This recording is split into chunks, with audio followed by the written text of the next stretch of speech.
आंबेडकरवादी एकमेव पक्ष हा राष्ट्रीय पक्ष आहे. त्या बहुजन समाज पार्टीची स्थापना 14 एप्रिल 1984 ला बाबासाहेब आंबेडकर यांच्या 93व्या जयंतीच्या निमित्ताने कांशीराम साहेबांनी केली. मित्र, कांशीराम साहेबांनी कॅडरच्या माध्यमातून देशभर आपला अख्खं आयुष्य झिजवून लोकांना सांगितली. जगातली पहिली मुवमेंट बुद्धांनी चालवली आणि बुद्धाची चळवळ ही तर्कावर, सुधारवादावर, समतेवर आधारित होती.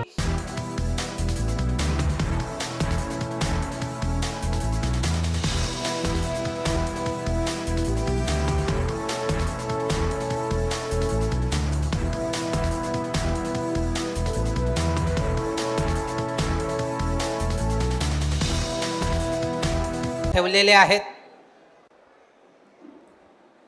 फुले शाहू आंबेडकरांची चळवळ की बहुणा प्राचीन भारतामध्ये बुद्धांनी जी समतेची चळवळ चालवली, ती चळवळ आधुनिक काळामध्ये फुले शाहू बाबासाहेब आंबेडकर आणि या फुले शाहू आंबेडकरांच्या विचारांचा वारसा घेऊन पायाला भिंगरी लावल्यासारखं भारताच्या कान्याकोपऱ्यामध्ये मान्यवर कांशीराम साहेब या फुले शाहू आंबेडकरांचा विचार घेऊन लोकांना जागवून या परिवर्तनवादी चळवळीला यशस्वी करण्यासाठी शपथ खातात आणि म्हणतात की जब तक मैं बाबा साहब आंबेडकर के कारवा को उसकी मंजिल तक नहीं पहुंचा देता मैं अपने घर नहीं जाऊंगा, मेरा अपना कोई परिवार नहीं होगा. आणि ती शपथ केवळ खात नाही तर आयुष्याच्या शेवटच्या क्षणापर्यंत ती शपथ पाळतात देखील. त्या मान्यवर कांशीराम साहेबांना जाऊन उद्या 17 वर्ष पूर्ण होत आहे. आणि त्या कांशीराम साहेबांची आठवण झाली तर त्या साहेबांना ज्यांनी ज्यांनी बघितलं, ज्या लोकांनी मान्यवर कांशीराम साहेबाच्या चळवळीचं अध्ययन केलं, ती माणसं निशब्द होतात. त्यांचं मन भरून येते आणि कुठेतरी थोडेफार दुखी देखील होतात. दुखी यासाठी होतात कारण मान्यवर कांशीराम साहेबाच्या चळवळीचा तो एक पीक त्यांनी बघितलेला आहे आणि तो पीक बघितल्या कारणाने ते कम्पेअर करतात सिच्युएशनला की त्या काळात असं होत होतं, त्या काळात चळवळ अशा पद्धतीने पुढे जात होती आणि मग त्यांना असं वाटते की आज तसं काही होत नाही आहे. मग थोडीफार निराशा देखील आमच्या मनामध्ये येते. मग पुन्हा आम्ही दुखी होतो. पण माझं सांगणं आहे त्या मान्यवर कांशीराम साहेबाला मानणाऱ्या प्रत्येक कार्यकर्त्याला की आपण जर मान्यवर कांशीराम साहेबांना मानतो तर निश्चितपणे त्यांनी जी सोच विकसित केली त्या सोचला, त्या विचारांना देखील आपण मानलं पाहिजे. मग ते विचार आम्हाला काय सांगतात? कांशीराम साहेबाची सोच काय होती तर कांशीराम साहेबांचा उदय होण्यापूर्वी 6 डिसेंबर हा जो दिवस आपण पाहतो, 6 डिसेंबर ही तारीख जी आपण पाहतो 1956, हा दिवस म्हणजे आम्ही दुःखाचा दिवस म्हणून मानणारे लोक होतो. त्या दिवशी बाबासाहेब आंबेडकरांचं महापरिनिर्वाण झालं होतं आणि त्यामुळे कोणी त्याला काळा दिवस म्हणायचं, कोणी त्याला दुःखाचा दिवस म्हणायचं. बाबासाहेब आंबेडकरांच्या अंत्ययात्रेमध्ये जेवढे लोक सहभागी झाले होते तेवढे मला नाही वाटत की जगात कोणाच्या मैतीला एवढे लोक अंत्ययात्रेला, अंत्यविधीला एवढे लोक गोळा झाले असतील. जेव्हा लाखोच्या संख्येने अंत्ययात्रेला लोक गेले होते तर मग बाबासाहेब आंबेडकरांचा विचार हा मागे जायला पाहिजे होता की पुढे जायला पाहिजे होता? तो निश्चितपणे पुढे जायला पाहिजे होता. म्हणजे बाबासाहेबाला चाहणारा एवढा मोठा वर्ग या देशात होता, तरी मग बाबासाहेब आंबेडकरांचे विचार मागे का गेले? कारण बाबासाहेबाची एक प्रकारची भक्ती करणारे लोक ते त्या अंत्ययात्रेत होते किंवा त्यांना मानणारा वर्ग हा एक प्रकारचा भक्ती हत्तीसारखा वर्ग होता आणि म्हणून तो 6 डिसेंबरला दुखी व्हायचा. कांशीराम साहेबांनी एक नवीन संकल्पना उदयास आणली. म्हणाले बाबासाहेब आंबेडकर बहुत महान थे, बहुत बड़े थे, तो वो उनके काम की वजह से, उनके कार्य की वजह से महान थे. और इस दिन 6 दिसंबर 1956 को इस कारवा को बाबा साहब आंबेडकर छोड़कर चले गए. और बाबा साहब ने खुद कहा था कि मुझे भक्तों की नहीं अनुयायियों की जरूरत है, जो अनुकरण करे मेरा.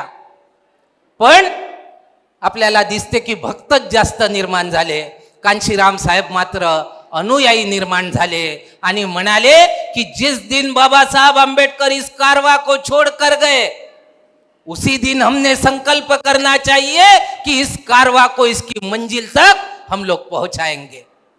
आता कांशीराम साहेब उद्याच्या दिवसाला गेले. कांशीराम साहेबांनी आम्हाला मैतीच्या दिवसाला, महापरिनिर्वाणाच्या दिवसाला संकल्प करायला शिकवलं आणि केवळ संकल्प करायला नाही शिकवलं, त्या ध्येय प्राप्तीसाठी झटायला, भांडायला, लढायला देखील शिकवलं.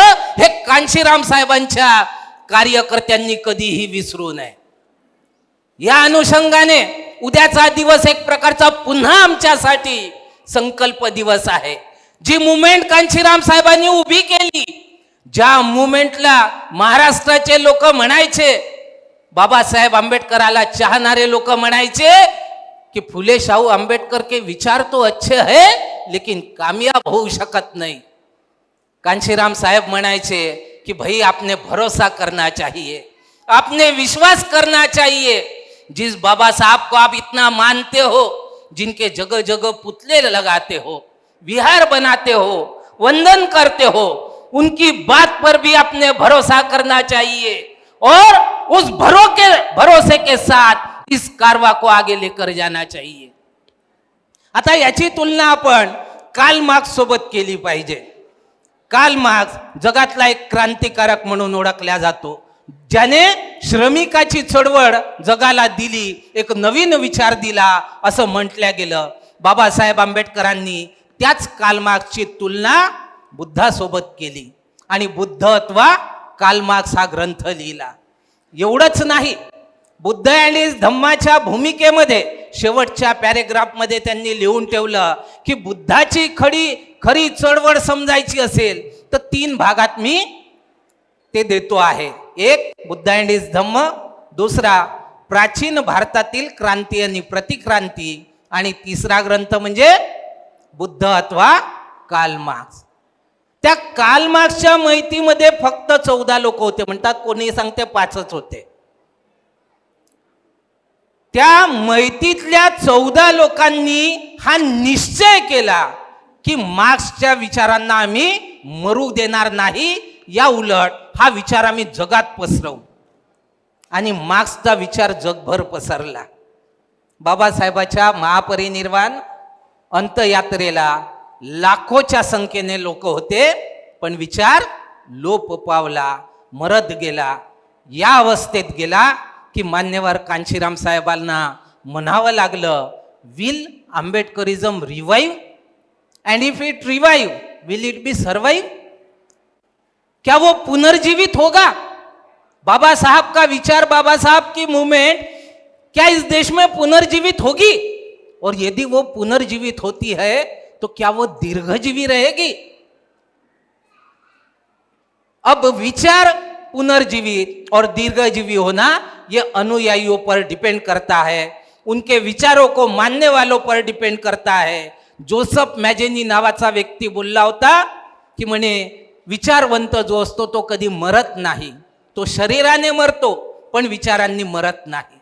बाबासाहेब आंबेडकर त्याचा विचार खोडतात, त्याची थेअरी खोडतात आणि मांडणी करतात की विचारवंताचा तो शरीरानेही मरतो आणि विचारही मरतो जर त्याचा विचार जोपासणारे लोक जिवंत नसले तर. उदाहरण देऊन सांगतात की एखादी झाड लावलं आणि त्या झाडाला जर खत पाणी नाही दिलं तर ते झाड मरून जाईल. त्याचप्रमाणे विचारांचे प्रचारक नसले तर विचारही मरतात. मग बाबासाहेब आंबेडकरांचे विचार आपण कशा पद्धतीने फुले शाहू आंबेडकरांचे विचार जे म्हणतो, किंवा त्याच्यामध्ये आता आपण मान्यवर कांशीराम साहेबांचे विचार देखील इन्क्ल्यूड करतो. या संघर्षाला आपण म्हणतो बहुजन मुवमेंटचा 158 वर्षाचा संघर्ष आणि 100हून अधिक महापुरुषांचं योगदान. कांशीराम साहेबांनी आयुष्यभर 108 वर्षाचा संघर्ष आणि 100हून अधिक महापुरुषांचं योगदान म्हणाले. आपण त्याच्यामध्ये मान्यवर कांशीराम साहेबाचे 50 वर्ष देखील जोडतो आणि आता त्या इतिहासाला, त्या संघर्षाला 158 वर्षाचा संघर्ष म्हणून संबोधत असतो. आता आपण पाहूया कांशीराम साहेबांनी बामसेफची संकल्पना 6 डिसेंबर 1973 ठेवली आणि त्या संकल्पनेच्या अनुषंगाने त्याचं जे सुवर्ण जयंती आहे ती आपण नागपूरला, ही जी आपण सिरीज चालवतो आहे, 2 एप्रिल 2023ला नागपूरला कार्यक्रम झाला. त्याच्यानंतर 7 मे 2023ला भंडाऱ्याला कार्यक्रम झाला. त्याच्यानंतर 2 जुलै 2023ला वर्धेला कार्यक्रम झाला. पुन्हा मग मध्ये अमरावतीला एक छोट्या कानी कॅडर कॅम्प झाला आणि आता हा चंद्रपूरचा आणि समारोपीय कार्यक्रम 3 डिसेंबर 2023ला नागपूरला होणार आहे. आणि ज्या पद्धतीने नागपूरहून मोठ्या संख्येने लोक या कार्यक्रमाला आले, चंद्रपूरवरून मोठ्या संख्येने लोक महिला परिषद या कार्यक्रमाला दीक्षाभूमीला हजर होते, तेवढ्याच मोठ्या संख्येने आणि उत्साहाने आम्ही लोकांनी 3 डिसेंबरच्या कार्यक्रमाला देखील उपस्थित राहायचं आहे. कांशीराम साहेबांचं दुसरं संघटन बुद्धिस्ट रिसर्च सेंटर होतं. आता याची स्थापना 14 ऑक्टोबर 1981ला झाली. अनेक लोक म्हणतात कांशीराम साहेबांनी बुद्धिझमसाठी काहीच नाही केलं, पण बौद्ध धम्माच्या रजत जयंती जे वर्ष होतं त्या निमित्ताने बाबासाहेबांनी जे धर्मांतर केलं त्याच्या 25व्या जयंती निमित्ताने कांशीराम साहेबांनी बुद्धिस्ट रिसर्च सेंटरची स्थापना केली होती. त्याच्यानंतर संघर्षासाठी दलित शोषित समाज संघर्ष समिती याची स्थापना देखील त्यांनी 6 डिसेंबर 1981ला केली. त्याचबरोबर आज जो पक्ष या देशामध्ये 3ऱ्या क्रमांकाचा राष्ट्रीय पक्ष आहे, 6 राष्ट्रीय पक्ष आहेत भारतात, केवळ 6 आहेत, त्या 6 पैकी 3रा राष्ट्रीय पक्ष आंबेडकरवादी एकमेव पक्ष हा राष्ट्रीय पक्ष आहे. त्या बहुजन समाज पार्टीची स्थापना 14 एप्रिल 1984ला बाबासाहेब आंबेडकर यांच्या 93व्या जयंतीच्या निमित्ताने कांशीराम साहेबांनी केली. मित्र, त्याच्यानंतर आपण पाहतो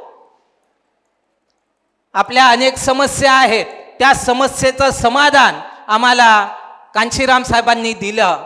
त्या समस्येची जड काय आहे हे आयुष्यभर ते पेन घ्यायचे हातात आणि पेन असा करून लोकांना समजवायचे कि ये जो पेन है इसी तरह से ये मुट्ठी भर लोग हैं जो ढक्कन की तरह जब बहुजनों की जरूरत पड़ती है ढक्कन निकाल कर उसका इस्तेमाल करते हैं और जरूरत खत्म होती है तो फिर से उसका मुंह बंद करके जेब में लटका के रख देते हैं. नजर क्या आता है तो नजर केवल ऊंची जाति के लोग नजर आते हैं और बहुजन समाज को अंदर दबा कर रखते हैं, उसको बाहर निकलने नहीं देते. जरूरत के हिसाब से इस्तेमाल उनका किया जाता है. अब ये ब्राह्मणवाद के द्वारा जो बहुजन समाज का इस्तेमाल होता है, इस इस्तेमाल को अब हमने होने नहीं देना है. अब इस बहुजन समाज का, क्योंकि बगैर कैप के तो कैप नहीं भी रही तो भी पेन अपना काम करेगा, वो तो लिखेगा. उसी तरह से अब हमें इस कैप को उखाड़ के फेंक देना है, या जब बहुजन समाज चाहेगा उस तरह से उस कैप का इस्तेमाल अब हमने सीखना है. हे कांशीराम साहेब सांगतात. आणि या माध्यमातून ते आम्हाला काय शिकवतात तर ते म्हणतात की ये जो बहुजन समाज है, ब्राह्मण क्षत्रिय वैश्य, इन ऊंची जातियों के द्वारा दबाया गया है. इनकी संख्या वैसे तो मुट्ठी भर है और ये जो मनु ने व्यवस्था बनाई या ब्राह्मणों ने व्यवस्था बनाई, चातुर्वर्ण व्यवस्था, यही हमारी समस्या की असली जननी है, यही हमारी समस्या का जड़ है. तो आप लोग समस्या पर कॉन्सेंट्रेट मत करो, क्योंकि यदि समस्या पर कॉन्सेंट्रेट करोगे तो मनुवाद का जो पेड़ है वो नई समस्या पैदा कर देगा। मान लो एक पेड़ है और उस पेड़ में जहरीले फल लगते हैं, आप यदि फल को दोष दोगे, फल को तोड़ोगे और कुचलोगे, लेकिन जब तक पेड़ जीवित है वो नए जहरीले फल उगाता रहेगा और हमारी जानें लेता रहेगा। यदि हम इससे निजात पाना चाहते हैं तो इस मनोवादी वटवृक्ष को इसको समाप्त करना होगा, तो इसकी जड़ों पर हमला करना होगा। और इसकी जड़ें क्या बताती है? इसकी जड़ों ने बहुजन समाज को गुलाम बना के रखा है और उस गुलाम को इस बात का एहसास भी नहीं होने देते कि हम गुलाम हैं। म्हणजे आपल्या देशातली मोठी विचित्र गुलामीची व्यवस्था आहे की जे लोक गुलाम आहेत ते लोक त्या गुलामीचा विरोध न करता त्या गुलामीला गवगवा करतात, त्याचा अभिमान करतात, त्याच्यावर गर्व करतात। आपल्या देशात एक नारा दिला जातो, काय? गर्व से कहो हम, है ना, गर्व से कहो हम हिंदू है। आता हिंदू काय आहे? तर हिंदू ही व्यवस्था आहे, ब्राह्मण, क्षत्रिय, वैश्य, शूद्र आणि अतिशूद्र। ब्राह्मण, क्षत्रिय, वैश्य, शूद्र आणि अतिशूद्र, अतिशूद्राला अवर्ण बनवलं। या व्यवस्थेला, या उभ्या व्यवस्थेला एका लाल रेषेने मी इथे डिवाइड केलेला आहे। या व्यवस्थेला ते लोक हिंदू व्यवस्था म्हणतात आणि या व्यवस्थेवर तुम्ही अभिमान बाळगा म्हणतात। आता ही व्यवस्था कोणाला काय देते आणि कोणाचं काय हिसकावून घेते हे आपलं रूट कॉज जाणणं आहे, हे आपण समजलं पाहिजे। ही व्यवस्था अधिकार देते, कोणाला अधिकार देते आणि काय देते? ब्राह्मणाला अधिकार देते विद्यार्जनाचा किंवा ज्ञानार्जनाचा, पुरोहितपणाचा, दक्षिणेचा आणि वर्चस्वाचा अधिकार ही व्यवस्था ब्राह्मणांना देते। क्षत्रियाला काय अधिकार देते? शस्त्र धारण करण्याचा, राज्य अधिकार देते, राज्य करण्याचा अधिकार ही व्यवस्था क्षत्रियाला देते। वसुली करण्याचा, कर वसुली करण्याचा अधिकार देते, टॅक्स वसुली करण्याचा अधिकार देते, सोबतच जमीनदारी आणि शिक्षण घेण्याचा देखील अधिकार देते। वैश्याला काय देते? व्यापार करण्याचा अधिकार देते, संपत्तीचा अधिकार देते, शिक्षणाचा अधिकार देते। शूद्रांना काय देते? ज्या शूद्राला आज आपण ओबीसी म्हणून ओळखतो त्या शूद्रांना काय अधिकार देते? शून्य अधिकार। त्याला काय देते? भोपळा, शून्य अधिकार, तुला काहीच नाही म्हणते। तू शिक्षण घेऊ शकत नाही, तू पुरोहित बनू शकत नाही, तू व्यापार करू शकत नाही, तू राज्य करू शकत नाही, तू आमच्या बरोबरीने उभा राहू शकत नाही, आमच्या बरोबरीने बसू शकत नाही, तू नीच आहेस। कोणी नीच बनवलं म्हणते? ईश्वरानं तुला नीच बनवलं म्हणते। मग यातून मुक्तीचा मार्ग काय आहे म्हणते?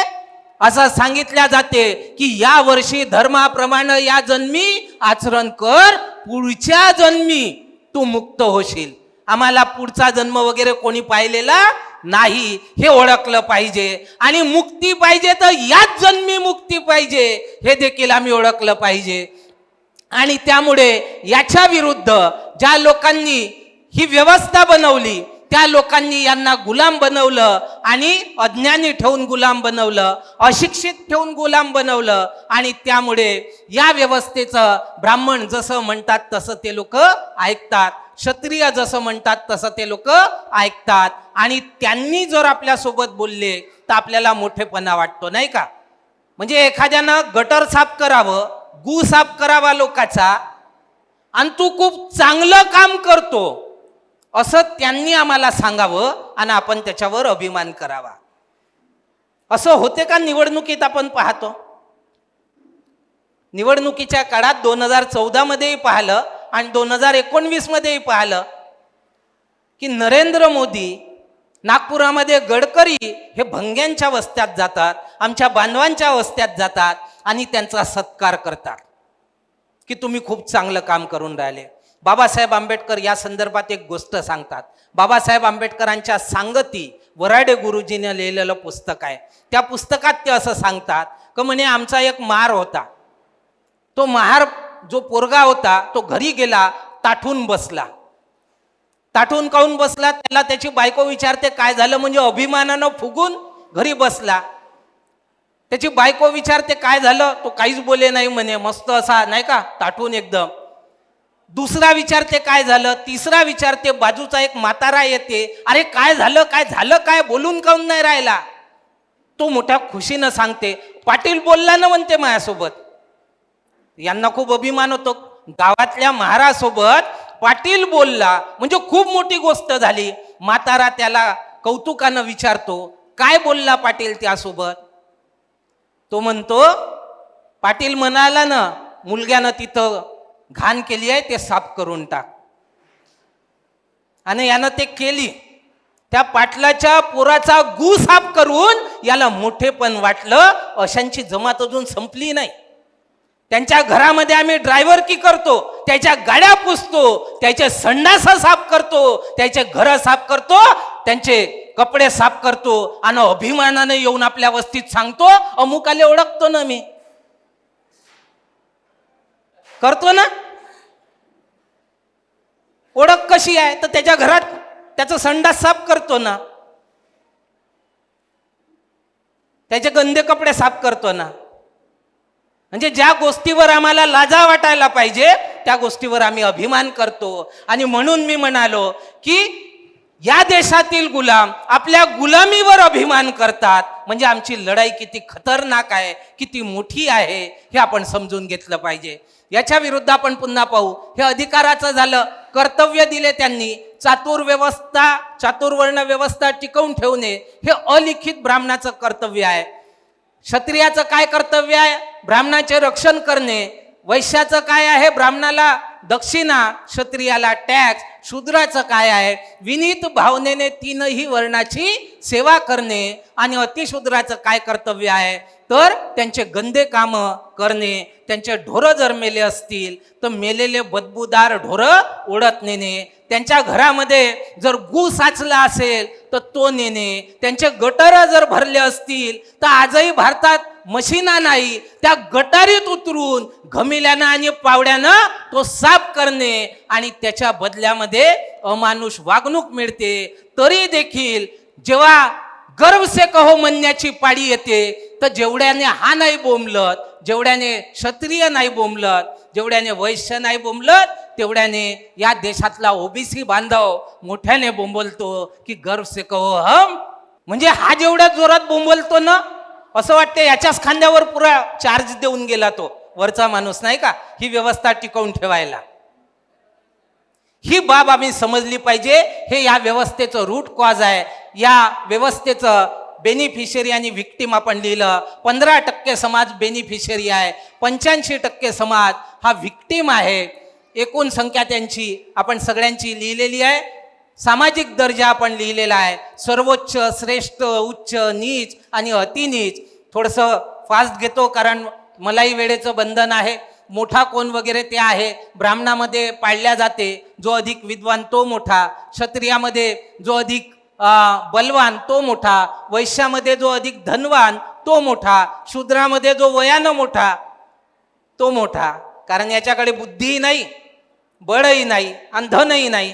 कारण हे तीनही अधिकार त्याच्याकडून काढून ठेवले. तर काय उरलं, तर वयानंच मोठा. वय मार डायलॉग नाही का, केस काय उन्हात असेच पिकवले का, है ना. नावं वगैरे त्यांचे आहेत, तेही मी आता स्किप करतो. सण आहेत, दंड वगैरे दिलेले आहेत. ही पॉप्युलेशन ग्राफच्या माध्यमातून एकूण पॉप्युलेशन जो बेनिफिशरी आहे तो फक्त 15% आहे 100त, आणि जो व्हिक्टीम आहे तो 85% आहे. ही बाब कांशीराम साहेबांनी कॅडरच्या माध्यमातून देशभर आपलं अख्खं आयुष्य झिजवून लोकांना सांगितली. आता प्रश्न आहे की ही व्यवस्था आज सांगण्याची काही गरज आहे का, हा प्रश्न. आणि याचं उत्तर, कारण हे कंटाळवाणं होते ना, हे सांगायला बसलो काय त्या पुराणातल्या कथा आहे ना, असं आम्हाला वाटायला लागते. या पुराणातल्या कथा का आवश्यक आहे, कारण याच झाडाचे परिणाम आहेत की या देशात बहुजन समाजाला एक तर शिक्षण नाही. काही लोकांना लढून झगडून शिक्षण मिळालं तर नोकऱ्या नाही, आणि नोकऱ्या मिळाल्याच तर अक्कल नाही म्हणावं, है ना. त्या शिक्षण आणि नोकरीचा वापर कशासाठी करावा, तो आम्हाला निश्चितपणे कांशीराम साहेबांनी त्या जबाबदारीचा अहसास दिलवून दिला. बाबासाहेब आंबेडकर इतिहासाच्या संदर्भात 4 गोष्टी प्रामुख्याने म्हणतात की भारताचा इतिहास दुसरं तिसरं काही नसून बुद्धिझम आणि ब्राह्मणिझम यांच्यातील मरेपर्यंतचा संघर्ष आहे. दुसरी गोष्ट, भारताचा इतिहास क्रांती आणि प्रतिक्रांतीचा इतिहास आहे. तिसरी गोष्ट ते म्हणतात की इतिहास हा नेहमी उदाहरण म्हणून नसतो, तो सावधगिरीचा इशारा म्हणून असतो. जे लोक मनापासून आपला इतिहास विसरतात ते कधीही इतिहास घडवू शकत नाही. मग या इतिहासाला तर आम्ही असंच उडवून टाकलं नाही का, जसं हे उडवलं बॅक, जसं याला उडवलं इथे नाही का, तसंच बाबासाहेबाच्या गोष्टीला आम्ही हवेत उडवून टाकलं असं. आणि हे कारण आहे की आंबेडकरवादी चळवळ हे डाऊन होत गेली. आता आपले उद्दिष्ट काय, तर शासनकर्ती जमात. मग शासनकर्ती जमात म्हणजे कोणाला आणि का? बाबासाहेब बोलले ना शासनकर्ती जमात बना, तर कोणाला बना म्हटलं? बहुजन समाजाला. आणि बहुजन समाज काय करून राहिला? मनुवादी पक्षाला निवडून आणते. बीजेपीला थांबवायचं असेल तर काँग्रेसला मतं द्या. नाही, यावेळी राष्ट्रवादीमध्ये चाललं जाऊ, शरद पवारच वाचवू शकते. तिकडं तो वामन नावाचा अवतार फिरून राहिला एक, तो वामन अवतारही नाही का, इकडं बाबासाहेबाच्या गोष्टी करते आणि तिकडं पवाराच्या तलवे चाटते. हे आपण समजून घ्यावं. हे षडयंत्र आपण निश्चितपणे ओळखलं पाहिजे. बॅक. बाबासाहेब आंबेडकरांनी आमच्या पुढे 4 प्रमुख उद्देश ध्येय ठेवलं. बाकी सगळं विसरून जा. मगाशी रत्नपारखे सरांनी खूप प्रभावीपणे आपल्या पुढे मांडणी केली कि कांशीराम साहब म्हणाले होते, मुझे दिमाग लगाने की जरूरत नहीं, मैंने क्या करना है और कैसे करना है, ये दोनों चीजें बाबा साहब आंबेडकर देकर गए. और वो करने के लिए जो शक्ति चाहिए, क्योंकि कमजोर लोग कुछ नहीं कर सकते, दबे कुचले लोग कुछ नहीं कर सकते, कुछ करना है तो शक्ति भी चाहिए. वो शक्ति भी बाबा साहब आंबेडकर हमें देकर गए हैं. वो शिक्षा के माध्यम से शिक्षण दिलं त्यांनी आम्हाला आणि त्याच शिक्षणाच्या माध्यमातून मग नोकऱ्याही दिल्या, तर पढा लिखा कर्मचारी वर्ग निर्माण झाला. ही शक्ती आहे, हे रिसोर्स आहे. काय करायचं आहे आम्हाला? भारताचे शासक बनायचे आहे, पहिलं ध्येय. दुसरं, जातीविहीन समाजाची स्थापना करायची आहे. तिसरं, आर्थिक व सामाजिक समता प्रस्थापित करायची आहे. आणि चौथं, भारताला प्रबुद्ध भारत बनवायचा आहे. 4च ध्येय आहेत.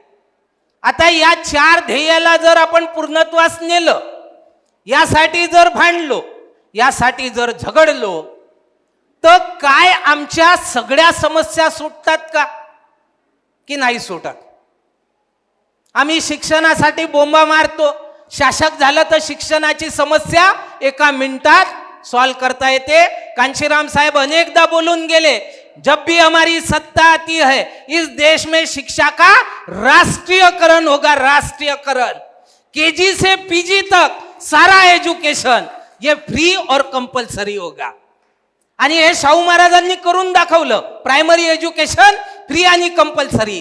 त्या काळात प्रायमरी एज्युकेशनची गरज होती, आज पीजी पर्यंतच्या एज्युकेशनची फ्री आणि कंपल्सरीची आवश्यकता आहे.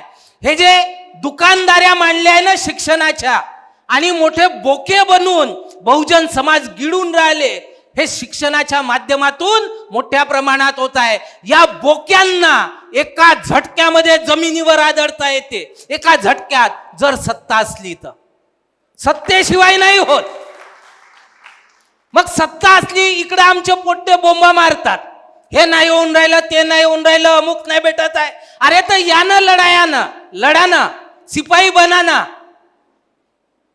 हे तर बाबासाहेब सांगून गेले ना.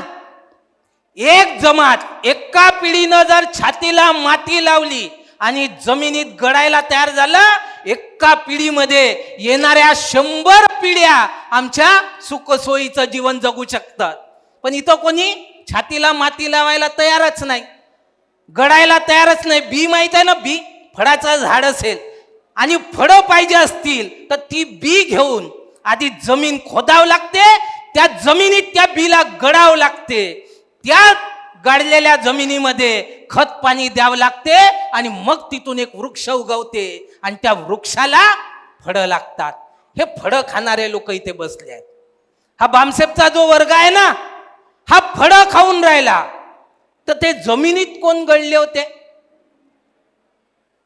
जमिनीमध्ये महात्मा ज्योतिबा फुले गळले, जमिनीमध्ये सावित्रीबाई फुले गळल्या, जमिनीमध्ये शाहू महाराज गळले, जमिनीमध्ये बाबासाहेब आंबेडकरांचे 4 लेकरं गळले, रमाई गळली आणि त्या जमिनीमध्ये यांच्या शरीराचं खत झालं आणि त्या खतातून एक वृक्ष उगवलं आणि त्याचे फळ आम्ही चाकून राहिलो.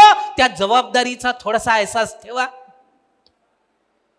की या ज्या नोकऱ्या मिळाल्या, हे जे शिक्षण मिळालं, हे रिझर्वेशनची देण आहे आणि ते रिझर्वेशन मिळावं म्हणून तो संघर्ष होता.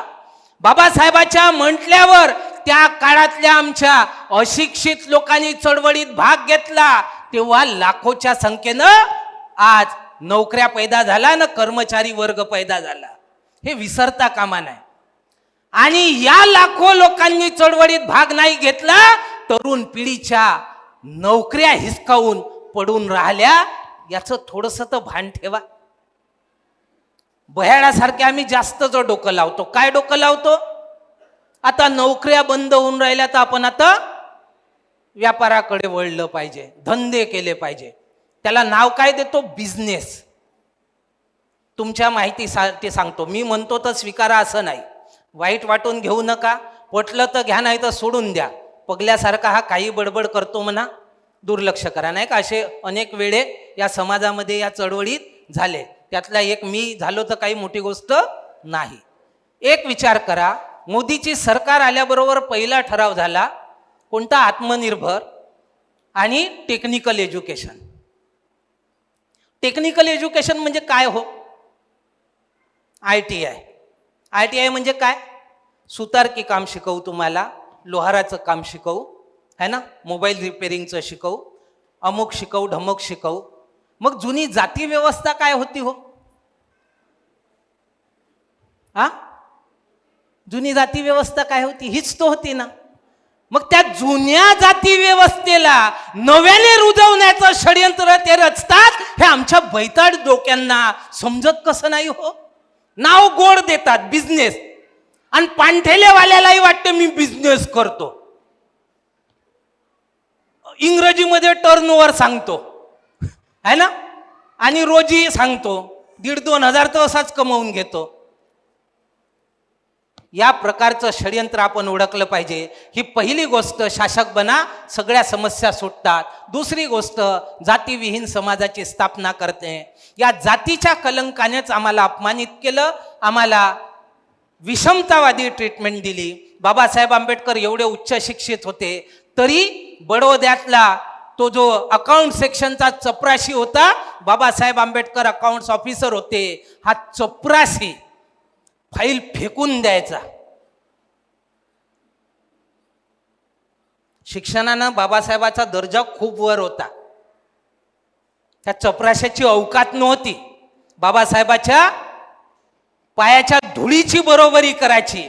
पण तरी देखील जातीचा अभिमान बाळगून एवढ्या विद्वान माणसाला फाईल फेकून अपमानित करत होता. बाबासाहेब आंबेडकर तिथून निघाले, रडत बसले की एवढं शिकून आलो तरी देखील या देशातली जातीची घाणेरडी मानसिकता मला माणूस म्हणून जगू देत नाही. हा जो जातीचा कलंक आहे ना, तो मिटवायचा असेल, जातीविहीन समाजाची स्थापना करावी लागेल. बाबासाहेब आंबेडकरांनी दिलेलं दुसरं मोठं ध्येय, ॲनिहिलेशन ऑफ कास्ट, ज्या एका ग्रंथाने एक कांशीराम घडवला आणि एका कांशीरामाने या देशातल्या तळागळातील लोकांना हा विश्वास दिलवला की या देशाचा हुक्मरान मी बनू शकतो. एका चमार पोरीला, कुवाऱ्या पोरीला, ज्याला ब्राह्मण लोक बिलकुल मानत नाही, बिलकुल इज्जत करत नाही, त्या बहनजीला मुख्यमंत्री बनवलं. आणि बहनजीने देखील सभा संमेलनामध्ये ब्राह्मणाला पाया लागायला लावल्या. ही या सत्तेची आणि जातीविहीन समाजाचं समीकरण आहे. बडोद्यामध्ये झालेला बाबासाहेबाचा अपमान आणि लखनौच्या पार्कमध्ये रमाबाई मैदानावर बहनजीनं केलेलं परिवर्तन, हे कोरिलेट करा. हे कोरिलेट करता आलं तर आम्हाला आमचं रूट कॉज कळेल, सोल्युशन कळेल. हे आपण समजलं पाहिजे. त्याच्यानंतर तिसरी गोष्ट बाबासाहेब बोलले, आर्थिक व सामाजिक समता प्रस्थापित करणे. संविधान सभेतील बाबासाहेब आंबेडकरांचं शेवटचं भाषण 25 नोव्हेंबर 1949चं काय म्हणतात?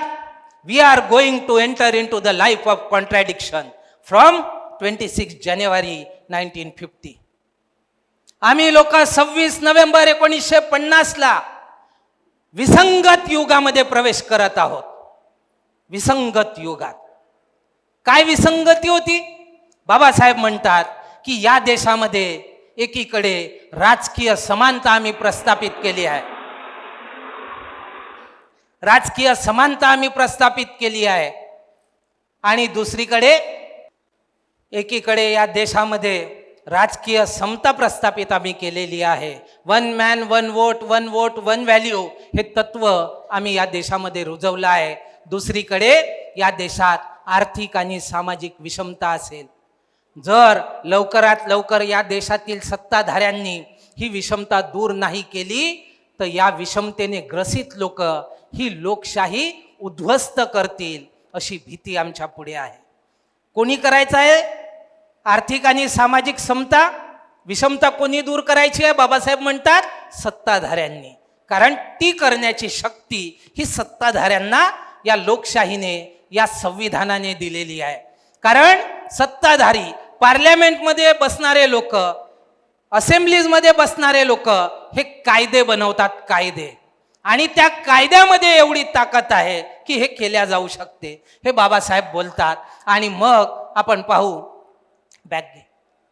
हे तिसरी गोष्ट आणि शेवटची गोष्ट, भारताला प्रबुद्ध भारत बनवणे. आता प्रबुद्ध भारत म्हणजे काय?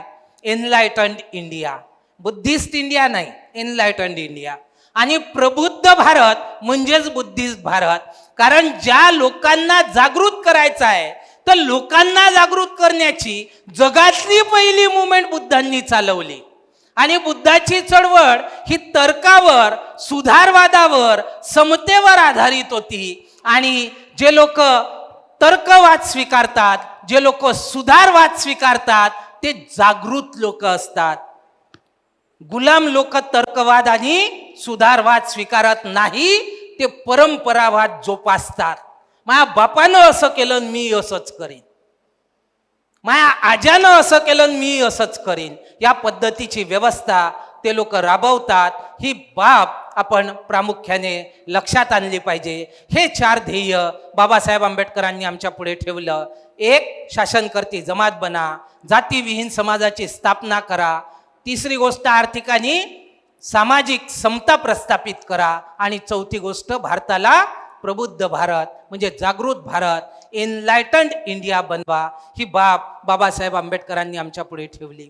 आता प्रश्न असा आहे की या ध्येयपूर्तीसाठी 6 डिसेंबर 1956च्या नंतर आम्ही काय प्रयत्न केले?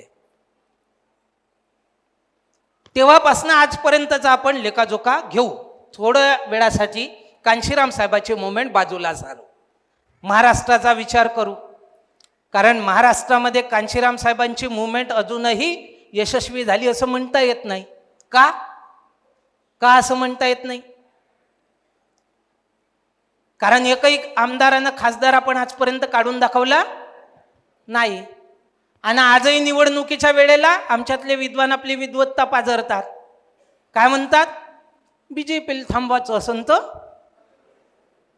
बहिणजी इंडियामध्ये काऊन नाही जात? राहुल गांधी तो खूप चांगला काम करून राहिला है ना. अनुभवातून आपण थोडासा जर विचार केला, हे लोक वाईट आहेत का? ज्याला आम्ही एवढं सांगतो ब्राह्मणवादी वाईट आहेत का हो? अनुभव काय म्हणतात तुमचे? तुमच्या शाळेतले मित्र असतील, ब्राह्मण मैत्रिणी असतील, व्यवहारात वाईट आहेत का हे लोक? व्यवहारात चांगले आहेत का? ब्राह्मण लोक व्यवहारात चांगले आहेत का? बोलतात तर एवढे गोड का विचारूच नका. अरे तू असा का करतो रे, नाकातून नाही का? आणि ते पुण्यातले तर अजूनच येलपाडू बोलतात. येलपाडेच म्हणतो आपण आहे ना त्यांना, पुणेरी लोकांना. ती आली का क्लिप? हे लोक व्यवहारात खूप चांगले आहेत, इतिहासात कसे आहेत?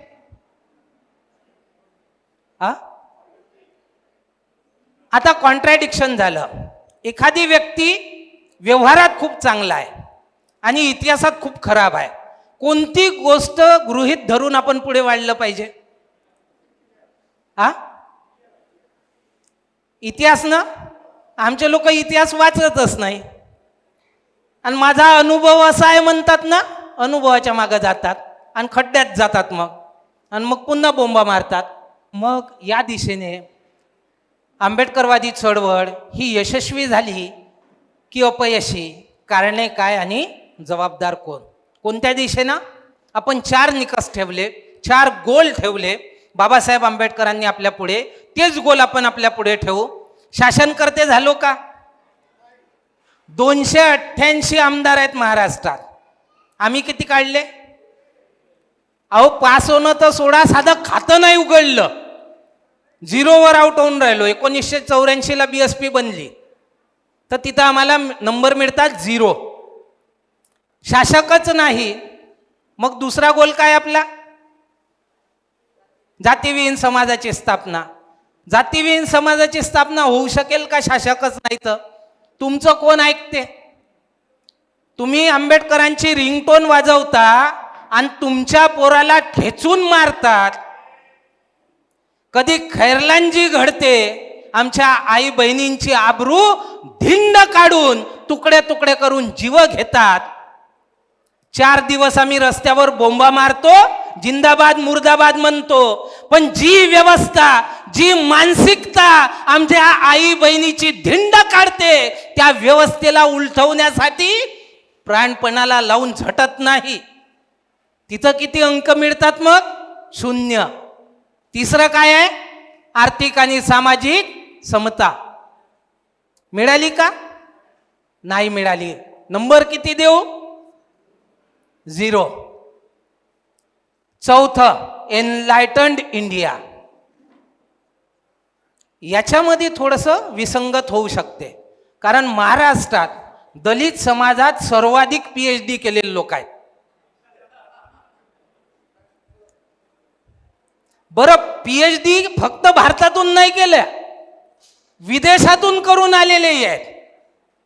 आणि काही लोक तर अभिमानानं सांगतात, लंडन स्कूल ऑफ इकॉनॉमिक्स मधून PhD करून आलो, जिथून बाबासाहेब आंबेडकर PhD करून आले होते. बरं, मग काय केला? लाईट तर जळला असन, दिमाग की बत्ती तो जल गई होंगी, है ना. बाबासाहेबांना जिथून PhD केली, त्याच कॉलेजमधून त्याच विषयात म्हणजे इकॉनॉमिक्स मध्ये PhD करून आला भाऊ, दिमाग की बत्ती तो जली होगी ना, एनलायटन झाला असतील.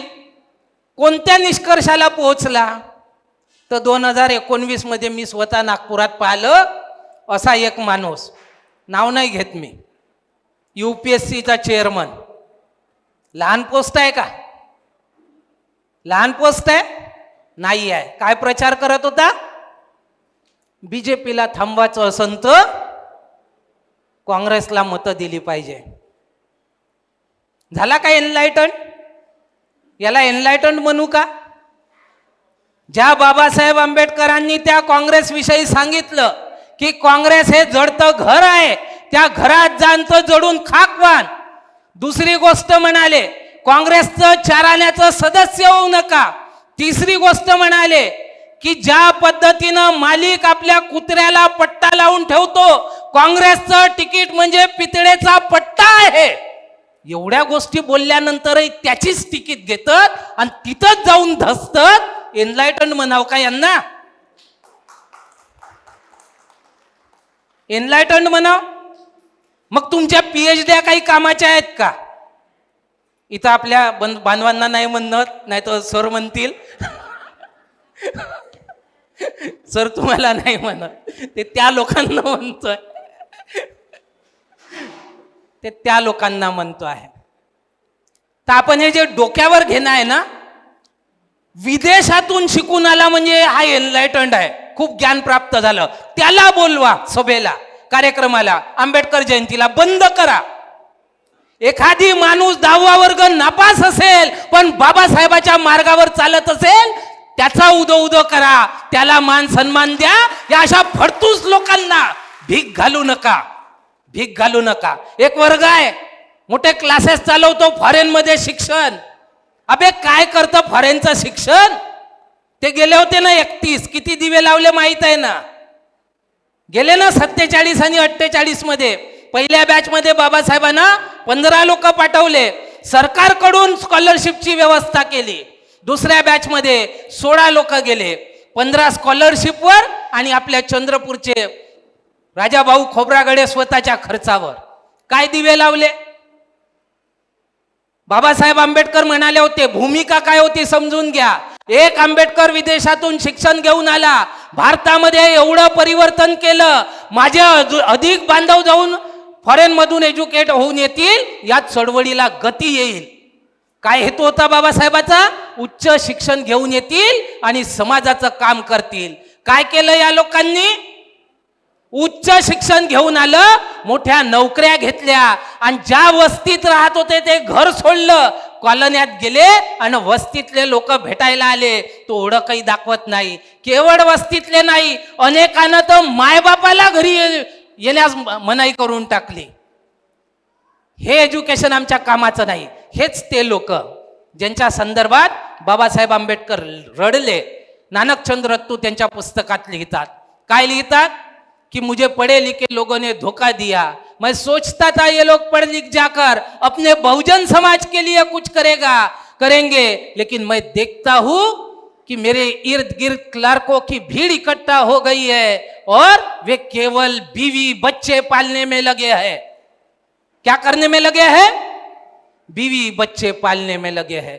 अंतिम संदेशामध्ये ते म्हणतात, पुन्हा नानकचंद रत्तूच्याच पुस्तकात काय म्हणतात की माझ्या चळवळीचा फायदा मुठभर शिक्षित लोकांनी घेतला आणि ते लोक फारच नालायक निघाले, ते माझ्या कल्पना शक्तीच्या पलीकडे गेले. बाबासाहेब आंबेडकरांचे वर्ड सांगतोय. पुढे ते म्हणतात, त्यांना हे समजत नाहीये की ते आत्मघाताच्या मार्गाने मार्गक्रमण करत आहेत. काय म्हणतात बाबासाहेब? रीतसर समजून घ्या. शिक्षित नोकरीला लागले, बायको लेकर पोसून राहिले, चांगलं जीवन जगून राहिले आणि चळवळीत काम नाही करत आहेत. कोणत्या मार्गाने चालले? बाबासाहेब म्हणतात नालायक निघाले, आत्मघाताच्या मार्गाने निघाले. आत्मघात म्हणजे काय? स्वतःला संपवून टाकणं. मग स्वतःला संपवून टाकणं म्हणजे काय? जी चळवळ बाबासाहेबांनी चालवली, ज्या चळवळीचे फळं हे लोक चाकत होते, त्याच लोकांनी ते झाड मारून टाकलं. आणि झाड जर मेलं तर फळं येतील का पुढे? येणेच नाही. पुढच्या पिढीला मिळतील का? मिळणेच नाही. आजच्या पिढ्यांना नोकऱ्या मिळत नाही, याचं कारण हे आहे की शिक्षित नोकरीवाल्या लोकांनी चळवळीत काम केलं नाही. का नाही केलं? तर आपण सगळे कार्यकर्ते आहोत, इथे बसलेले सगळे कार्यकर्ते आहेत आणि कार्यकर्ता हा काम करतो. काम करताना आपण समाजात जातो. काय उत्तर देतात आपल्याला? चल ना भाऊ चळवळीत जाऊ. वेळच नाही ना भाऊ, आणि वेळच नाही ना ताई. तुम्ही तर नाटक केलंय त्याच्यावर, किती बहाणे देतात नाही का? वेळच नाही ना ताई. किती प्रकारचे बहाणे असतात. म्हणजे याची पुस्तक बनवली ना, 10,000 बहाणे मिळतील. आणि मग कांशीराम साहेब म्हणतात की तमन्ना यदि सच्ची हो तो रास्ते निकल आते हैं, तमन्ना यदि झूठी या सुपरफिशियल हो तो बेहतरीन बहाने निकल आते हैं, और बहानेबाज समाज कभी भी मूवमेंट नहीं चला सकता. इस बात को हमने समझना चाहिए. या ध्येयाला गाठण्यासाठी आम्ही आजपर्यंत काय काम केलं? तर काहीच केलं नाही. 4ही स्तरावर फेल झालो. मग आपण आता पाहू की बाबासाहेब आंबेडकरांची चळवळ या कारणामुळे मृत अवस्थेत गेली.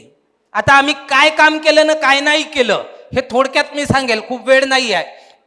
कांशीराम साहेबांनी एप्रिल 1979च्या अंकात एक प्रश्न विचारला ऑप्रेस्ड इंडियनच्या. काय प्रश्न?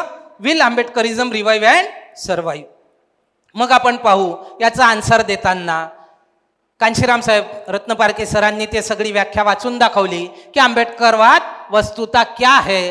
कांशीराम साहेब मांडनी करतात, आरंभ करने से पहले शुरू में ही हमें इस प्रश्न का स्पष्ट उत्तर मिल जाना चाहिए कि आंबेडकरवाद वास्तव में क्या है। हे आपल्यासाठी आजही गरजेचं आहे, नाहीतर आपण आपली आपली व्याख्या करतो आणि मग आपल्या प्रश्नाचं वेगळं उत्तर मिळते आणि जिकडं उत्तर मिळालं तिकडं आम्ही पडतो। काही लोकांना असं उत्तर मिळते की निवडणूक वगैरे फालतू आहे, राजकारण बेकार आहे, आम्ही राजकारणात पडत नाही। काही लोकांना उत्तर मिळते आम्ही लायब्ररीत जातो, दिवस रात्र अभ्यास करतो, आहे ना मित्र, आम्ही फालतूच्या भानगडीत पडत नाही, हे कोणाचं ऐकण्या बिकण्याच्या भानगडीत आम्ही काही पडत नाही। मग आपलं डोकं लावू तर आपली बुद्धी एवढूशी आहे। बाबासाहेबांची बुद्धी अधिक व्यापक होती, ते आपण लक्षात घ्यावं। कांशीराम साहेब म्हणतात, यह तब और महत्वपूर्ण हो जाता है जब प्रत्येक व्यक्ति आंबेडकरवाद की अच्छाइयों के बारे में बता रहा है, बात कर रहा है, लेकिन कोई उस पर अमल करता हुआ प्रतीत नहीं होता। हा प्रश्न तुमच्यासाठी आणि माझ्यासाठी देखील तेवढाच जिव्हाळ्याचा की आंबेडकरवाद खूप चांगला आहे। यात कोणाला शंका आहे का की आंबेडकरवाद चांगला नाही म्हणून? असं कोणी आहे का की ज्याला शंका आहे की आंबेडकरवाद खराब आहे, असं कोणाचं म्हणणं आहे का इथे? असेल तर थोडंसं सांगून द्या। नाही आहे म्हणजे आंबेडकरवाद खूप चांगला आहे। मग त्या आंबेडकरवादाचं आम्ही काम किती करतो? हा दूसरा प्रश्न कांशीराम साहेबांनी तेव्हा केला, लेकिन कोई उस पर अमल करता हुआ प्रतीत नहीं होता। डॉक्टर अंबेडकर का 40 वर्ष का लंबा संघर्ष तथा उनके लिखे गए विशाल साहित्य से इस सवाल का उत्तर मिल जाना चाहिए। पुढे ते सांगतात, पहला संगठित प्रयास जून 1924 में डिप्रेस क्लासेस इंस्टीट्यूट की स्थापना करना था।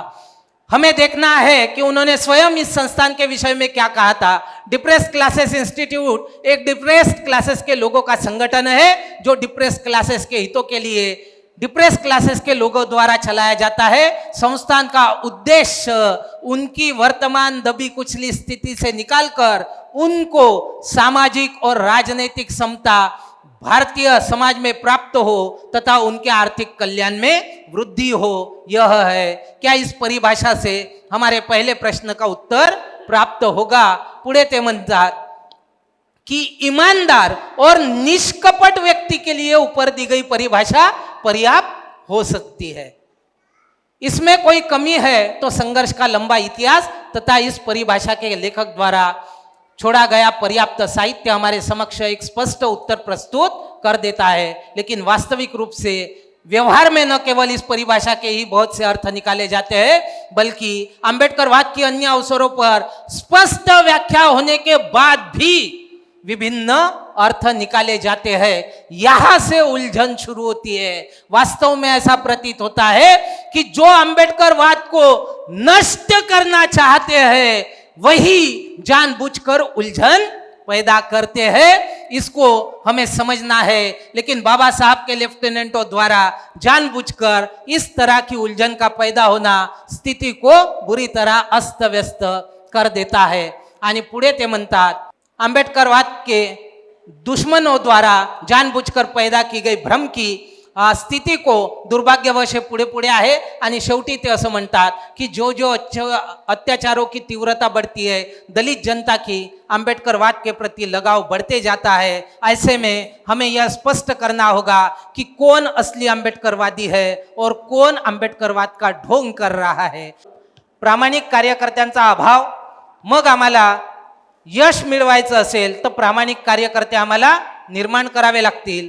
त्याच्यानंतर आपण पाहू, दुसरा आहे कारण नंबर 2, दिशाहीन बहुजन समाज। या बहुजन समाजाला विभिन्न दिशेने भरकटल्या जाते, यांना डायव्हर्ट केल्या जाते, ती एक बाब आपण लक्षात घेतली पाहिजे। तिसरं कारण आहे बहुजन समाजाची विकाऊ लाचार आणि स्वार्थी वृत्ती। हे एक कारण आहे ज्यामुळे आंबेडकरवाद अपयशी ठरला, आंबेडकरिझम फेल होऊन राहिलं। चौथं कारण आहे बहुजन समाजामध्ये आत्मविश्वासाचा अभाव। पाचवं कारण आहे चळवळीबद्दल योग्य माहितीचा अभाव। सहावं कारण आहे सामुदायिक भावनेचा अभाव। हे तुम्ही पाहू शकता, लॅक ऑफ कम्युनिटी स्पिरिट, आणि त्याच्यामध्ये आम्ही लढत असतो एकमेकाशी। त्याच्यानंतर कारण नंबर 7 आहे क्रियावादी होण्याऐवजी प्रतिक्रियावादी झालेला बहुजन समाज. क्रियावाद म्हणजे आमची स्वतंत्र एक लाईन ऑफ ऍक्शन आहे, त्यावर आम्ही चाललं पाहिजे. पण आम्ही काय करतो, अमुकानं हे केलं त्याची प्रतिक्रिया देतो आणि त्यामुळे आम्ही प्रतिक्रियावादी होऊन बसलेलो आहोत. ते एक कारण आहे. कारण नंबर 8 जाती व पोटजातीची मानसिकता. ज्या जातीनं आमचा सत्यानाश केला, ज्या जातीनं आम्हाला अपमानित केलं, ज्या जाती व्यवस्थेनं 2000 वर्ष आम्हाला गुलाम ठेवलं, आम्ही लोक शिक्षित होतो, आम्ही म्हणतो जातीवाद पाळत नाही, पण पोराचं न पोरीचं लग्न करायचं झालं क मग पोट जातीतला पोरगा पाहतो. तर हे बयाडपणा पण एक सोडलं पाहिजे. ते एक कारण आहे. मग 9वं कारण आहे स्वतःच्याच आनंदात गुरफटलेला बहुजन समाज. हे तर खूप आहे नाही का, आपण समजू शकतो. 10वं कारण आहे बुद्धिजीवी व शिक्षित वर्गाचा स्वार्थीपणा व बेईमानी. 11वं कारण आहे संसाधनाचा अभाव आणि गैरवापर. 12वं कारण आहे मुद्द्यांवर आधारित चळवळ म्हणजे इश्यू बेस्ड मुवमेंट आणि विचारधारेवर आधारित चळवळ म्हणजे आयडिओलॉजी बेस्ड मुवमेंट. यामध्ये आम्हाला फरक न करता येणे हे एक कारण आहे की आंबेडकरवाद अपयशी होतो आहे. त्याच्यानंतरचं 13 नंबरचं कारण आहे सर्व आंबेडकरवादी पक्ष एकत्र आल्याशिवाय राजकारणात यश नाही. या राजकीय भ्रमातून विषमतावाद्यांना मतदान व त्यांच्या विजयाकरिता प्रचार प्रसार. हे एक समजून घ्या. सगळे आंबेडकरवादी पक्ष एकत्र आल्याशिवाय आम्ही जिंकू शकत नाही असा भ्रम पसरवायचा आणि काँग्रेसला राष्ट्रवादीला मत द्यायला लावायचं, हे एक मोठं षडयंत्र आहे. कारण नंबर 14 विषमतावाद्यांद्वारे रचलेल्या षडयंत्रांना म्हणजे साम दाम दंड भेद नीतीला बळी पडणे. ते लोक जे भांडणं लावतात, ते लोक जे पिल्ले सोडतात, त्या पिल्ल्याच्या मागे आम्ही धावत जाणे हे एक कारण आहे. त्याच्यानंतर 15वं कारण आहे विषमतावाद्यांद्वारा शासन प्रशासनाचा दुरुपयोग करून आमच्या चळवळीला संपविण्याचे षडयंत्र. हे मोठ्या प्रमाणात ईडी असो, इन्कम टॅक्स असो, पोलीस यंत्रणा असो, या सगळ्या याचा ते लोक मिसयूज करून आमच्या मुवमेंटला संपवण्याचं काम करतात. कारण नंबर 16 आहे विषमतावाद्याद्वारा धार्मिक तेढ निर्माण करून जातीय ध्रुवीकरणाच्या षडयंत्राला बळी पडणारा बहुजन समाज. हे एक पुन्हा खूप मोठं कारण आहे. म्हणजे सगळा सत्यानाश पाकिस्ताननं केला हे सांगायचं आणि मताचं ध्रुवीकरण करायचं. म्हणजे मुठ्ठीभराचा लहानसा देश आणि तो आमचा एवढ्या मोठ्या देशाचा सत्यानाश करतो. मग तुमची लायकी कुठं जाते? तुम्ही तर स्वतःला खूप लायक म्हणता ना, मग तुमची लायकी तेव्हा कुठं जाते? हा प्रश्नचिन्ह आम्ही विचारत नाही आणि बहुजन समाज गाढवासारखा त्यांच्या मागे मागावर होतो. हे एक आपण लक्षात घ्यावं. 17वं कारण मादक किंवा अंमली पदार्थाच्या आहारी गेलेला बहुजन समाज किंवा त्याला याच्यामध्ये गुंतवलेलं मनुवाद्यांकडून हे आपण पाहू शकतो. आणि 18वं कारण योग्य स्थानिय नेतृत्वाचा अभाव, योग्य लोकल लीडरशिपचा अभाव. कांशीराम साहेब स्वतः म्हटले होते कि बामसेब को 25,000 नेता पैदा करना है और जब मैं नेताओं की बात करता हूं तो नॉन पॉलिटिकल लीडर की बात करता हूं. हमने ऐसे नेता बहुत देखे हैं जो आते हैं, जोर जोर से भाषण देते हैं और अंत में भाग जाते हैं. हमें ऐसे नेता नहीं चाहिए. जसा मी आलो खूप जोर जोरात चिल्लावून राहिलो मगाशीपासून नाही का, अड्डावून म्हणतात, पण मी पडून नाही जाणार, यकीन माना. अजून तर नाही पडालो आहे ना. ज्या दिवशी पडून जाईल तर त्या दिवशी सोडून द्यायचं, त्यालाही दुसरा तयार करायचा नाही का. तर हे एक लक्षात घ्यावं. या संदर्भात बाबासाहेब आंबेडकर हे 19 मार्चचं भाषण आहे महाडचं, 19 मार्च 1927चं. बाबासाहेब म्हणतात जागृतीचा विस्तव तुम्ही कधीही विजू देऊ नका. जागृतीच्या कामासाठी तुम्हाला काही स्थानिक पुढाऱ्यांची जरुरी आहे. मार्गदर्शकाशिवाय मार्ग चालणे अशक्य वाटते. आपल्यातील जे काही पेन्शनर लोक आहेत त्यांनी या गोष्टीत लक्ष घालणे हे त्यांचे कर्तव्य आहे. ते या स्वजनोद्धाराच्या महत् कार्यात पुढाकार घेतील अशी आशा ठेवून मी आपले भाषण पुरे करतो. हे बाबासाहेबाचं लास्ट पॅरा त्या भाषणाचं. आणि इथे 24 सप्टेंबर 1944ला आपण 2 भाषणं तर आवर्जून सांगतो, सकाळचं आणि सायंकाळचं. एक तिसरं भाषण आहे दुपारचं, आणि त्या दुपारच्या भाषणात बाबासाहेबांना पुढाऱ्याची व्याख्या केली. महत्वपूर्ण आहे. पुन्हा ते म्हणतात पुढारी कसे असावेत, स्पष्ट धोरण आखणारे व त्या धोरणाचे उद्दिष्ट गाठण्यासाठी जीवाचे रान करणारे पुढारी असले पाहिजे. आणि ते मग टोमणं मारतात, गांधी अगर जिनासारखे पुढारी नसावेत. गांधी आज एक मत देतील तर उद्या त्याच्या उलट मत देतील असं ते बोलतात आणि त्यांना टोमणं मारतात. तर स्पष्ट धोरण आखणारे व त्या धोरणाचे उद्दिष्ट गाठण्यासाठी जीवाचे रान करणारे पुढारी, ही पुढाऱ्याची व्याख्या बाबासाहेब आंबेडकरांनी 24 सप्टेंबर 1944ला दुपारच्या भाषणात केली. आम्ही त्याला असंच उडवलं. कसं? आम्ही बाबासाहेबाच्या सगळ्या गोष्टींना असंच हवेमध्ये फूर करून टाकलं. हेही एक कारण आहे, है ना. हे सगळे आज आंबेडकरवादी राष्ट्रीय पक्ष आहेत. 6 आहेत, 5 मनुवादी आहेत, बीजेपी, काँग्रेस, मार्क्सवादी, आम आदमी आणि नॅशनल पीपल्स पार्टी. आणि एकमेव आंबेडकरवादी पक्ष राष्ट्रीय पक्ष आहे, तो म्हणजे बहुजन समाज पार्टी, जो लाल रेषेच्या खाली आहे. ऑक्टोबर 2023 मध्ये स्थिती. हे 2019चे लोकसभेचे निवडणुकीचे आकडे आहेत. बीजेपीला 22 करोड 90 लाख मतं मिळाले. एका माणसाचं एक मत आहे, म्हणजे 22 करोड 90 लाख लोक त्यांच्या मागे आहेत. 2019च्या लोकसभेच्या निवडणुकीत 90 करोड वोटर होते. 90 करोड पैकी 60 करोड लोकांनी मतं दिले. 90 करोड टोटल वोटर, 60 करोड लोकांनी ऍक्च्युअल वोटिंग केलं. आणि बीजेपीला किती मिळाले? 22 करोड. आणि 22 करोड 90 लाख म्हणजे 23 करोडच्या जवळपास ते राष्ट्रीय नंबर 1 ची पार्टी बनली आणि फुल मेजॉरिटीमध्ये सत्तेत आली.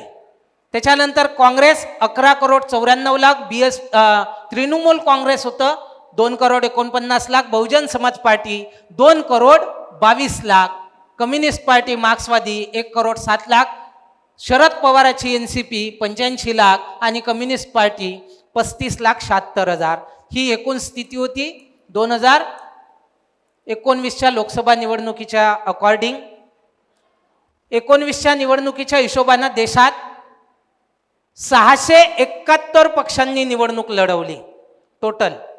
त्याच्यापैकी राष्ट्रीय पार्ट्या 7 होत्या तेव्हा, आता 6 आहेत. राज्य पार्ट्या, राज्य मान्यता प्राप्त पार्ट्या 44 आहेत. रजिस्टर्ड पार्ट्या 621 आहेत. 44 राज्य मान्यता प्राप्त पार्ट्या. राज्य मान्यतासाठी काय करावं लागते त्याचे वेगळे निकष आहेत, आता वेळ नाही, स्किप करू. हे निवडणुकीचे सगळ्यांना जे वाटते, सगळे आंबेडकरवादी पक्ष एकत्र आल्याशिवाय आम्ही जिंकून येऊ शकत नाही, हे भ्रम आहे, वास्तव नाही. याचे काही आकडे मी इथे सांगतो आहे. आणि भारतातला सगळ्यात मोठा आंबेडकरवादी पक्ष कोण आहे आणि त्याची उंची काय आहे हे या ग्राफमधून पहा. 2019च्या लोकसभा निवडणुकीच्या हिशोबाने मी 18 आंबेडकरवादी पक्ष सिलेक्ट केले. किती लोक उभे केले, किती मतं मिळाले त्याचा ॲनालिसिस आहे. आणि किती जिंकले. पहिल्या नंबरवर घेतला आपण, उलट्या ट्रेंडमध्ये केलं, RPI एकतावादी, मग RPI खोब्रागडे गट, RPI कांबळे गट, आंबेडकरवादी, रिपब्लिकन पार्टी, RPI खोब्रागडे, पुन्हा peoples party of India, secular, Bahujan, कोणती पार्टी आहे 7 नंबरची, भारिप बहुजन महासंघ, बहुजन समाज पार्टी आंबेडकरवादी, त्याच्यानंतर republican party of India, Ambedkar Samaj party, Ambedkar national congress, Bahujan republican socialist party, republican party of India Athawale, peoples party of India democratic, Ambedkar party of India, Ambedkarite party of India मानकरची, त्याच्यानंतर Bahujan Mukti party Waman, Vanchit Bahujan Aghadi Balasaheb, 18 Bahujan Samaj party यांनी उभे किती केले? पहिल्या नंबरनी 1 उभा केला. लोकसभेमध्ये मतं किती घेतले? 463. रिपब्लिकन पार्टी खुरीपा 1 उभा केला, 1506 मतं घेतले. एका लोकसभेमध्ये वोटर किती असतात? 20 ते 22 लाख. मतं किती लोक देतात? 15 ते 16 लाख. आणि यांनी किती मतं घेतले? 463. 1506. एकाने घेतलं 2809. एकाने 2 उभे केले 4399. People party of India secular याने 3 उभे केले 4914. त्याच्यानंतर भारिप बहुजन महासंघ 2 उभे केले 5971. BSP आंबेडकर गट 6802. RPI Republican party of India ज्याची खूप हवा आहे, सगळे लोक बाबासाहेबाचा पक्ष आम्ही रिपब्लिकन वगैरे म्हणतात, उभे किती केले? 6. आणि मतं किती मिळाले? 12015. म्हणजे एका लोकसभेला ॲव्हरेज 2000 मतं. आणि खूप शेकी खूप दाखवतात. आंबेडकर समाज पार्टी 8 उभे केले 35,000. आंबेडकर नॅशनल काँग्रेस 21 उभे केले 49,000. बहुजन रिपब्लिकन सोशलिस्ट पार्टी जागतिक लेवलचा विद्वान माणूस 27 उभे केले. मतं किती घेतले? 54,000. स्वतः किती मतं घेतले होते? 3,400 नागपुरातून. ओळखले का कोण? पहिचान कोण? RPI आठवले गट 34 उभे केले 71,000 मतं घेतले. त्याच्यानंतर people party of India democratic BD Borkar उभे किती केले? 56. जिंकले किती? एकही नाही. मतं किती घेतले? 1,53,000. आंबेडकराईट पार्टी ऑफ इंडिया महाविद्वान आंतरराष्ट्रीय कोण? मानकर. खूपच विद्वान झाला एकदम. आता तर बाबासाहेबाच्या चुका काढायला लागला है ना. उभे किती केले? 77. मतं किती घेतले? 3,81,000. निवडून किती आणले? एकही नाही. त्याच्यानंतर बहुजन मुक्ती पार्टी वामन अवतार है ना. दिसतो काही ना असतो काही, अशीच आहे ना वामनाची कथा. बटुक वामन उभे किती केले? 119. जिंकून किती आणले? 0. मतं किती मिळाले? 4,05,000. वंचित उभे किती केले? 47. जिंकून किती आणले? 0. मतं किती मिळाले? 37,43,560. मतं चांगले घेतले. 2019च्या लोकसभा निवडणुकीत कोणता फॅक्टर होता? भीमा कोरेगाव फॅक्टर होता है ना. प्रतिक्रियावादी. आणि आम्ही आंबेडकरी समाज प्रतिक्रियेच्या मागं वाहून जातो म्हणून मतं मिळाले. 6 महिन्यांना विधानसभेची निवडणूक झाली, 25 लाखावर आले. लोकसभेमध्ये 37 लाख आणि विधानसभेत त्यांना 25 लाख मतं होते. त्याच्यानंतर बहुजन समाज पार्टी उभे किती केले? 3,383. जिंकून किती आणले खासदार? 10 खासदार आज लोकसभेत BSPचे आहेत. आणि मतं किती मिळाले? 2,22,46,501. आता एक ग्राफवर पाहू कोणाची किती उंची आहे. तर हे बाकीचे लोक दिसूनच नाही राहिले. 18 पार्ट्याचा आपण आकडा घेऊन राहिलो. आता वंचित दिसते आणि हत्ती दिसते. तुम्ही उंची पहा आणि उंचीच्या मागं 10.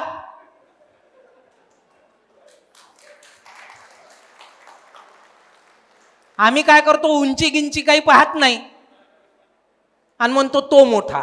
नाही, बहिणजी मोठी आहे. बहिणजी दिल्लीच्या राजनीतीसाठी मोठी आहे, इकडं हा मोठा. असं असते का? असं नाही राहत. एक याच्यावरून सांगून देतो. बाबासाहेब आंबेडकर 1954ला भंडाऱ्याची पोटनिवडणूक हरले. कोणी हरवलं? भाऊराव बोरकरनं.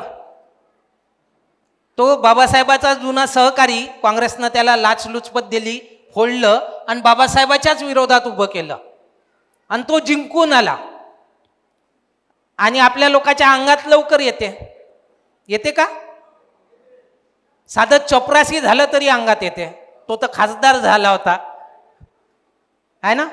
चपरासी बाबू अधिकारी झालो तर विचारूच नका. कलेक्टर बिलेक्टर तर बिलकुलच विचारू नका. तो खासदार झाला.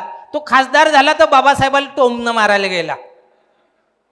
बाबासाहेबाला म्हणते, बाबासाहेब हत्ती बसला. बाबासाहेब उत्तर देण्यामध्ये खूप जबरदस्त होते. ते ज्याला ना जशास तसं उत्तर द्यायचे. बाबासाहेब आंबेडकर त्याला काय म्हणतात, भाऊरावला माहित आहे, भाऊराव हत्ती बसला जरी असला तरी त्याची उंची उभ्या गाढवापेक्षा अधिकच असते. आपल्यालाही काही लोक म्हणतात तुमचा हत्ती इकडं बसते महाराष्ट्रात, अजून उभाच नाही झाला है ना. त्यांना आपण सांगायचं का हत्ती बसला जरी असला तरी त्याची उंची उभ्या गाढवापेक्षा अधिकच असते, याचा आम्हाला अभिमान आहे. आता तसा हारबीरचा अभिमान बाळगू नका, नाही तर हारतच राहाल है ना. आणि काम नाही करायचं, मी येईन तुमच्याकडं, चला निवडणूक आहे काम करू, मलाच द्यान चिपकवून,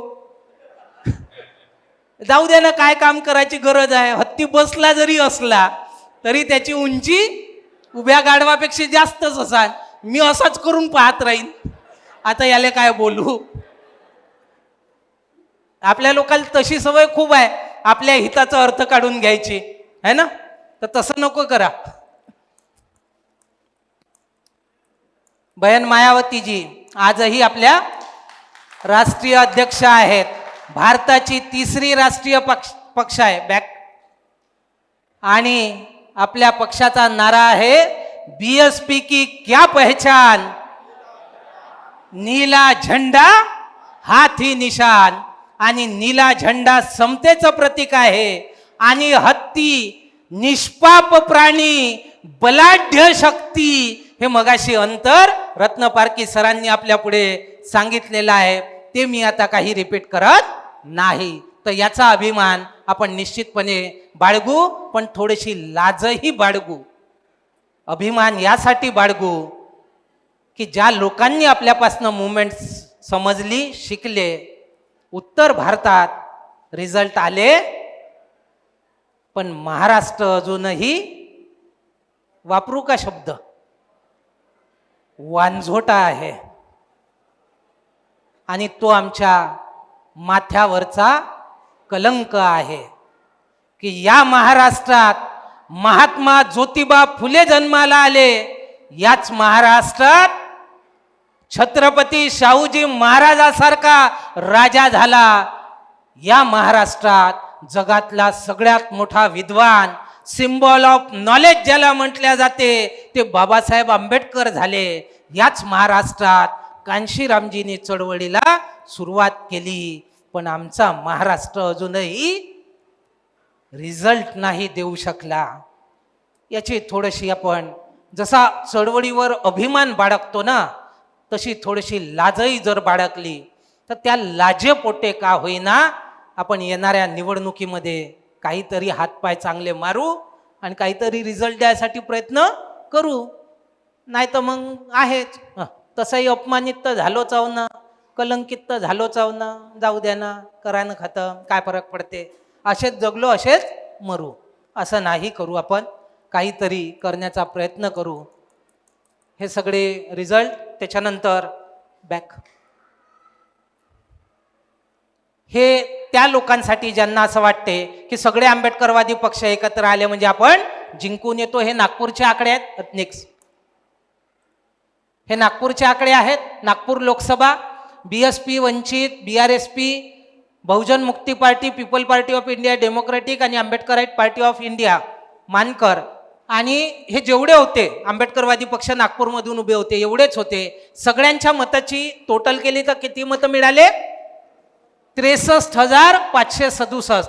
जिंकणाऱ्या गडकरीला मतं किती मिळाले? 6,60,221. सगळे एकत्र केलं तरी आम्ही निवडून येत नाही. कितीचं अंतर आहे? 5,96,554चं अंतर आहे. हे अंतर कुठून भरून काढू हा प्रश्न नाही का? मग एकत्र आल्याने आपण काही जिंकून येत नाही. जिंकून येण्यासाठी आपल्याला दुसरं काही काम करावं लागेल. हे नागपूरचं झालं. हे त्याच्यानंतर आपण पाहू रामटेक लोकसभा. एक बॅक, रामटेक लोकसभेमध्ये 5,10,000 मताचं अंतर. त्याच्यानंतर आता मी डिटेलमध्ये सगळे सांगत नाही. भंडारा गोंदिया एक बॅक, भंडारा गोंदियामध्ये 5,50,274 मताचं अंतर. वर्धा 4,97,645 मताचं अंतर. सगळे एकत्र केले तरी एवढं डिफरन्स आहे. त्याच्यानंतर अमरावती 4,30,141 मताचं अंतर.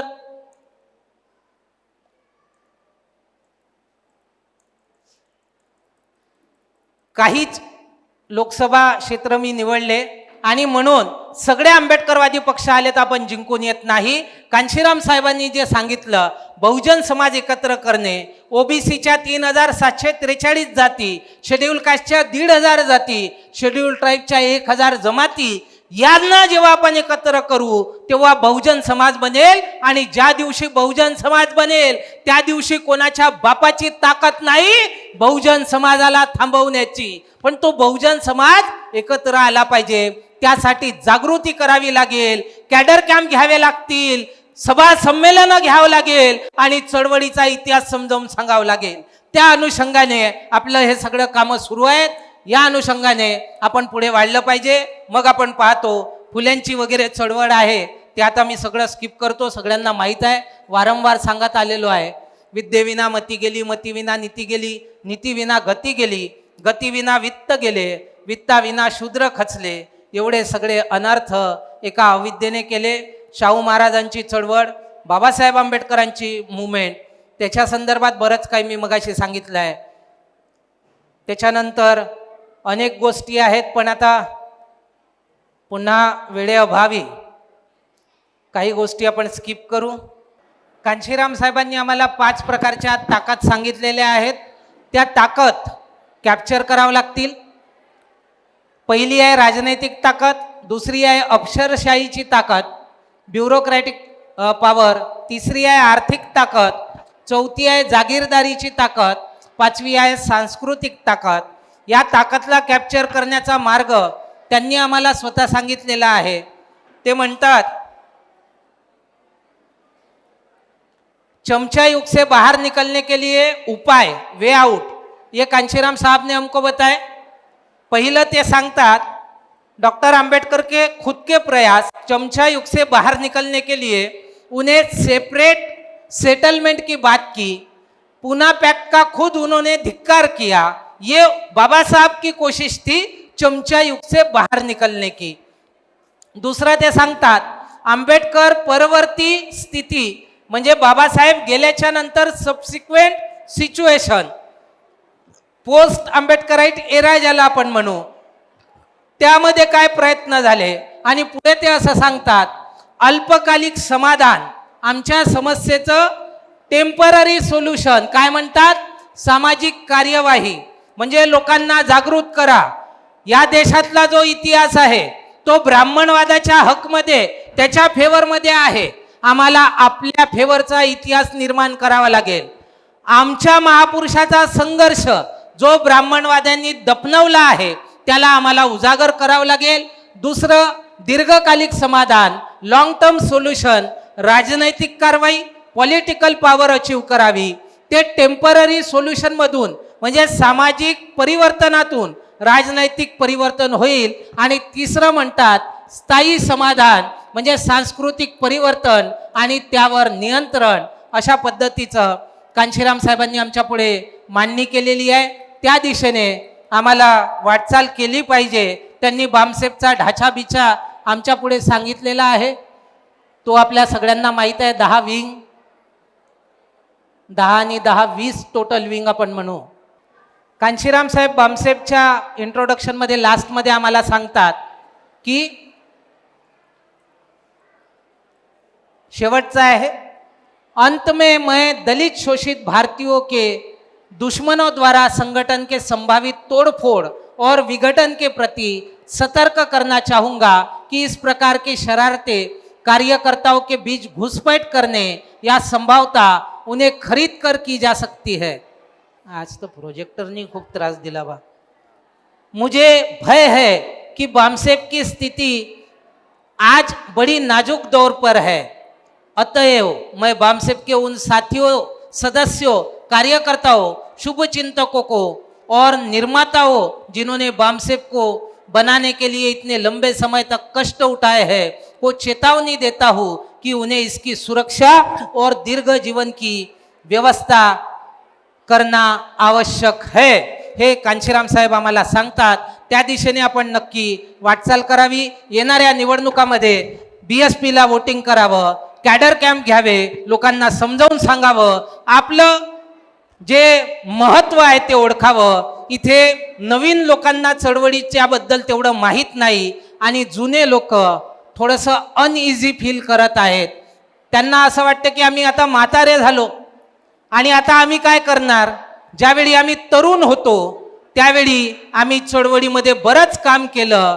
माझं तरुण कमजोर लोकांना, स्त्रियांना एक आव्हान आहे। काय आव्हान आहे? एक राजा होता आणि तो राजा अनेक युद्ध जिंकला। त्याचा एक मोठा प्रिय हत्ती होता।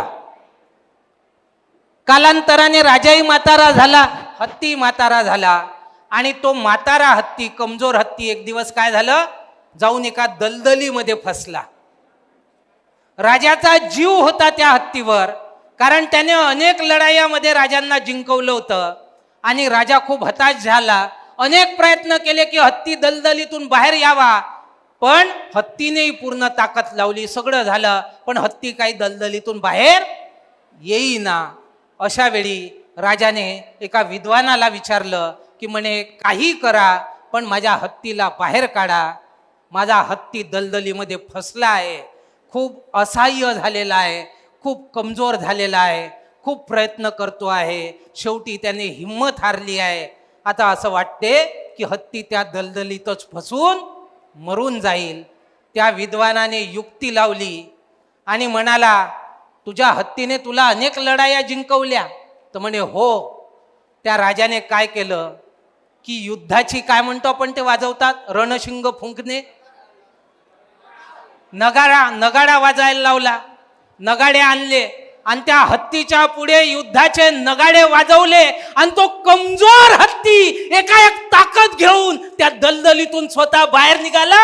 त्याच हत्तीचं बळ आज तुमच्या अंगात येऊ द्या आणि या कमजोर हत्तीला ताकदवर करा आणि त्या संसदेत नेऊन पोहोचवा, हेच आव्हान करतो। हे आव्हान यासाठी देखील आवश्यक आहे की या हत्तीने जर एकदा आपली ताकद दाखवली, आमच्या माथ्यावरचा एवढ्या वर्षाचा कलंक तो देखील धुतला जाईल। आमच्या माथ्यावर कलंक आहे की महाराष्ट्रातल्या महाराजांनी बाबासाहेबाला दोनदा निवडणुकीत हरवलं, एकदा मुंबईतून, एकदा भंडाऱ्यातून, आणि त्याचा जर बदला घ्यायचा असेल तर उठा, त्या कमजोर हत्तीमध्ये युद्धाचं बळ येऊ द्या। रणशिंग फुंकलेला आहे, आपण सगळे ताकदीनिशी उभे होऊ आणि हा हत्ती महाराष्ट्रातून देखील दिल्लीला पाठवू, हीच या प्रसंगी अपील करतो। इथेच थांबतो। धन्यवाद। जय भीम, जय भारत। उत्तम प्रकारे बहुजन समाजात पसरलेला भ्रम मोडीत काढले आहे।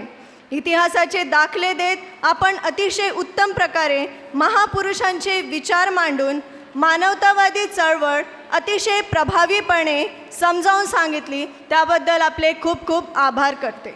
ST, OBC, मायनॉरिटी, आंबेडकरवादी चळवळीमध्ये कार्य करण्यासाठी वेळ दिला पाहिजे। दुसरा ठराव आला आहे प्राध्यापक डॉक्टर स्वप्नील गुडगे सर यांच्याकडनं। त्यांचा ठराव आहे, आम्ही आमच्या मुलांना चळवळीचा अभ्यास करण्यासाठी व चळवळीला वेळ देण्यासाठी शिकवले पाहिजे। या ठरावाला कोणाचं अनुमोदन आहे का?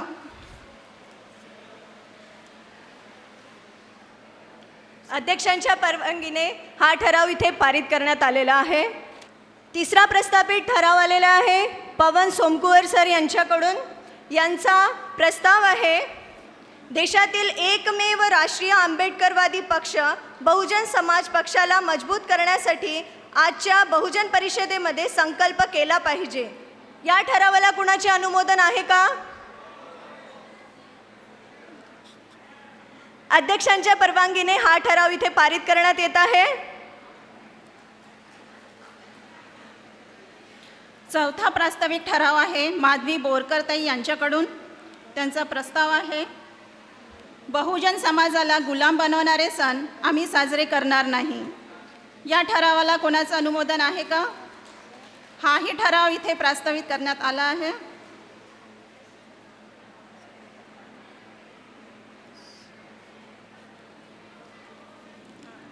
पाचवा प्रस्तावित ठराव आलेला आहे अश्विनीताई मून यांच्याकडून.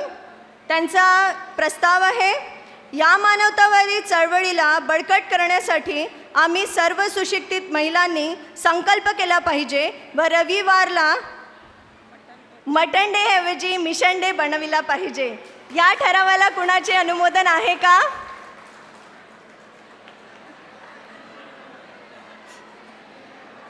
या ठरावाला कुणाचे अनुमोदन आहे का?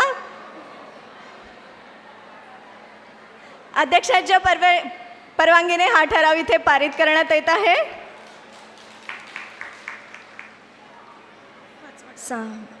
सहावा प्रस्तावित ठराव आलेला आहे गडचिरोली बामसेफ युनिटतर्फे.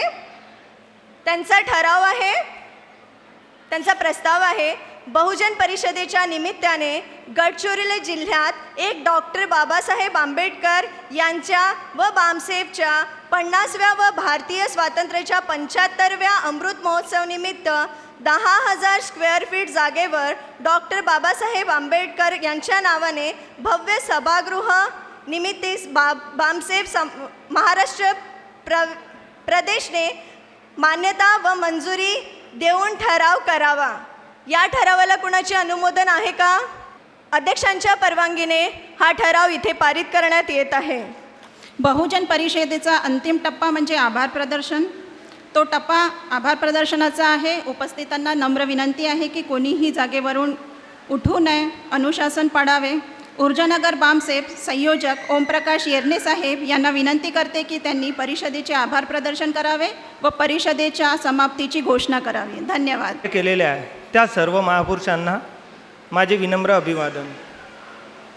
कहीं हम भूल न जाए या अभियानाअंतर्गत बाबासाहेबांनंतर त्यांची चळवळ राबवणारे मान्यवर काशीराम साहेब यांच्या 17व्या स्मृतिदिनानिमित्त आज आपण बामसेफद्वारे आयोजित बहुजन परिषद हे कार्यक्रम घेतलेले आहे.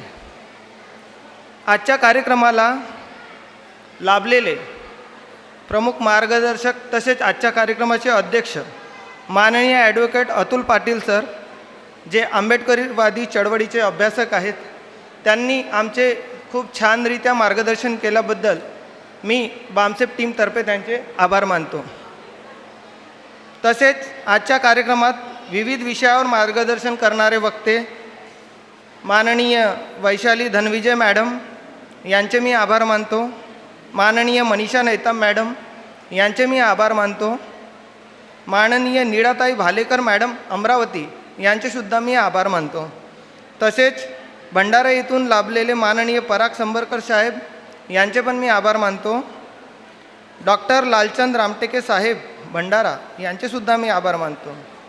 आजच्या कार्यक्रमाला लाभलेले माननीय नितीन काळे साहेब यांचे मी आभार मानतो. तसेच खापरखेडाहून लाभलेले आमचे इंजिनियर विलास उके साहेब यांचेसुद्धा मी आभार मानतो. प्राध्यापक डॉक्टर मिलिंद भगत साहेब यांचेसुद्धा आभार मानतो. आंबेडकरवादी चळवळ ही क्रियावादी की प्रतिक्रियावादी, आम्ही कोणत्या दिशेने वाटचाल करत आहोत ह्या विषयावर मार्गदर्शन करणारे ॲडव्होकेट रितेश पाटील साहेब, सुप्रीम कोर्ट दिल्ली यांचेसुद्धा मी या ठिकाणी आभार मानतो. तसेच कार्यक्रमाला अमूल्य वेळ देऊन डॉक्टर प्रेमकुमार खोब्रागडे साहेब यांनी महिला आरक्षण आणि अभ्यास व वास्तव ह्या गोष्टीवर आमचे मार्गदर्शन केल्याबद्दल मी त्यांचे आभार मानतो. आजच्या कार्यक्रमाला तुमच्यातलं माणूस जागा करेल असे ठळक व्याख्यान करणारे इंजिनियर बाळू रत्नपारखे साहेब यांचेसुद्धा यावेळी मी इथं आभार मानत आहे. तसेच आजच्या कार्यक्रमाला खूप मेहनत घेतलेले आमची बामसेफ टीम चंद्रपूर, जे आजच्या कार्यक्रमाचे आयोजक आहे. पदाधिकारी कार्यकर्ते आणि कार्यक्रमास उपस्थित आपण सर्वांचे मी या ठिकाणी आभार मानत आहे. तसेच आजच्या कार्यक्रमाला संचालन करण्याकरता लाभलेले माझे सहकारीनी माननीय शालिनी कांबळे मॅडम व माननीय काजल मिश्रा मॅडम यांचेसुद्धा मी आभार मानतो आणि आजचे कार्यक्रम संपले असे मी या ठिकाणी जाहीर करतो. धन्यवाद.